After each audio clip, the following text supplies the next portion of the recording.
salaamullaahi calaykum meel walba oo aad joogtaan asxaabta qiimaha iyo qaayaha leh ee ku xiran safiirka bulshada mar kale isku soo noqod wanaagsan dhammaantiin halkani mar kale waa safiirka bulshada oo aynu idinkugu soo gudbino macluumaad aad u muhiim ah oo ku saabsan caafimaadka iyo horumarinta nafta iyo nolosha si aad mar walba ay kuu soo gaaraan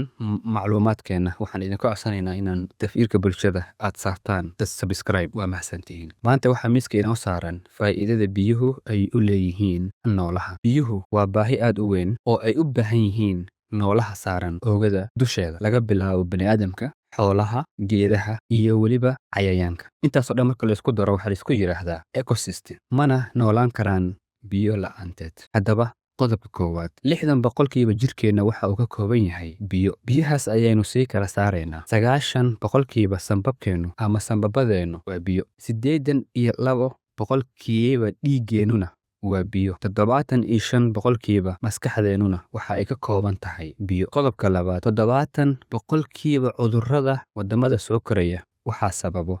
biyo aanan ahayn nadiif waxaana loo yaqaanaa contaminated water lambarka saddexaad qof kasta biyo la'aan waxa uu noolaan karaa 4 maalmood oo keliya taasoo macnaheedu uu yahay qofka hadduusan biyo cabin 4 maalmood unugyadiisa waxa ay bilaabayaan in ay dhintaan taasoo keenaysa qofkii inuu geeriyoodo ama nooluhu inuu geeriyoodo waana sababta xoolo badan ama noolo badan ay u geeriyoodaan xilliga abaarta qodobka afaraad 300 oo tan oo biyo ah ayaa loo baahan yahay si loo sameeyo 1 tan oo bir ah macnaha si loo soo saaro bir weli waxaa loo baahan yahay biyo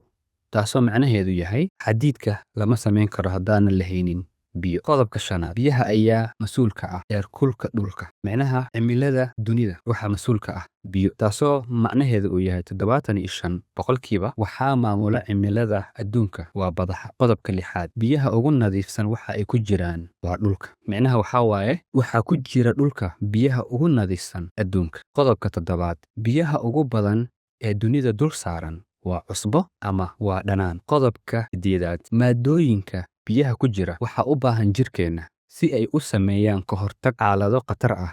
oo uu abuuro jirkeenna qodobka sagaalaad biyaha nadiifka ah wax dhadhan ah ama ur ah ma lahan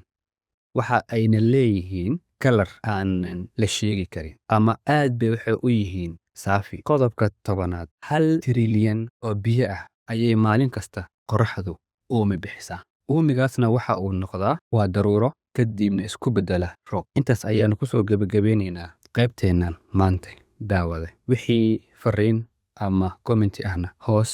inoogu reeb waa mahadsantihiin